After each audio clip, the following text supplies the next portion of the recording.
All right, everybody, welcome back. Delirious77 here. And today we're going to do a review on Empire of the Ants, which actually was released in 2000, developed by Microids, and it's also based on a novel written by Bernard Werber. If I had known that, I would have read the book first, right up my alley.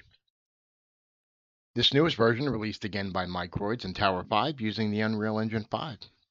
Values for about $40 on the Microsoft Store or Xbox Store.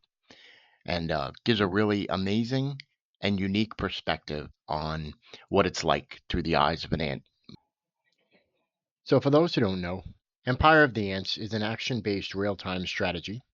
It's got a campaign, be it a small, short campaign, maybe 8 to 12 hours depending on your completion level. Decent story mode, kind of tells the story of red ants versus black ants versus termites. It's got a multiplayer, some exploration, which I will go into later, and skirmishes are available. So each mission's a little different. Sometimes you start with one set of ants, depending on what you set it as, whether they be soldiers or gunners or worker ants. And sometimes there are specific mission sets. Um, this is a little bit of action sequence just to show you how it works. Basically, pick them. You can separate them into groups to attack a nest. And the powers are unique. I like that because they use the pheromones like how ants would. So, in a video game sense, at any rate. But I think they did a good job at kind of sticking with the game version of being an ant. Um, the exploration is a little bit different. So it's not an open world. It's basically campaigned worlds, so small areas that you either fight in or have to take over nests in, and then there are completions and secrets and collections in it, whether it be a golden beetle or a monarch butterfly. Um, and that's the only downside to the exploration is it's nowhere near easy. It's next to near impossible for a lot of things, or at least to complete it.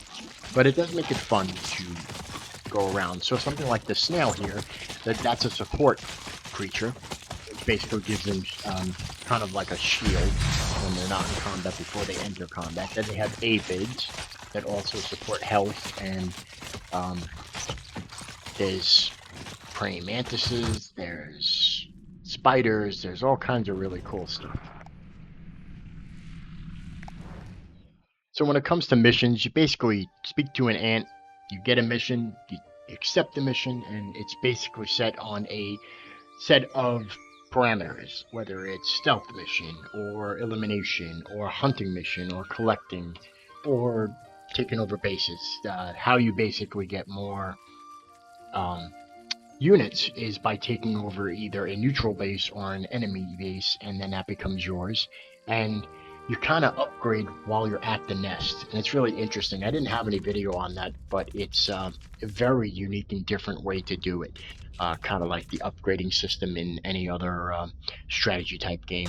This one had to destroy aphids in a cave, and it had a really dark ambient tone to it.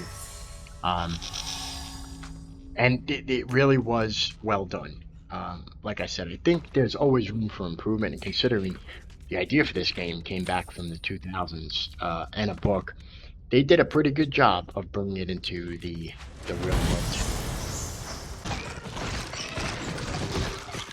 So on my scale, I would give it a 7 or an 8, probably gearing towards an 8 out of 10. Now the 2 points were basically left off by it didn't have enough insects in my point of view. You couldn't control enough armies. I think max you have a control of 7 different armies. Your main character does nothing but basically send out powers and pheromones and direct the other troops. They tell their storyline through these little episodic pheromone stories throughout the game. And basically, it's, I guess, our version of what we think a pheromone would look like to an animal or an insect. I like to look at it like if we could see the way dogs smell. Um, but I still think the scale The sound effects, the movement was very well done. You do sometimes get stuck on a twig and you'll be spinning around in circles, or the camera angle gets a little wonky when you're under a leaf or it gets too close. But all in all, it has its perks. So we're here wrapping it up now. There's really no spoilers in this game, but these are two of my favorites. The only real big enemies in the game. You got a praying mantis, which is pretty sweet, and you do get to use one in your army at one point later on at the end.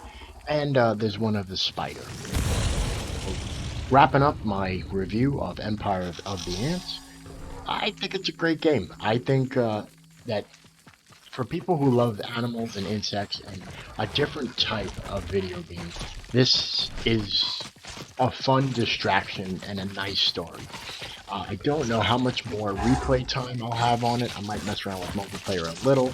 I'm not that competitive, I'm more a collaborative player, but I really appreciated the realistic tone and the storytelling element of an ant and their struggle in the world to make more ants. So hopefully you guys enjoyed the video. I'll be coming up with new stuff whenever I get a chance and something piques my interest.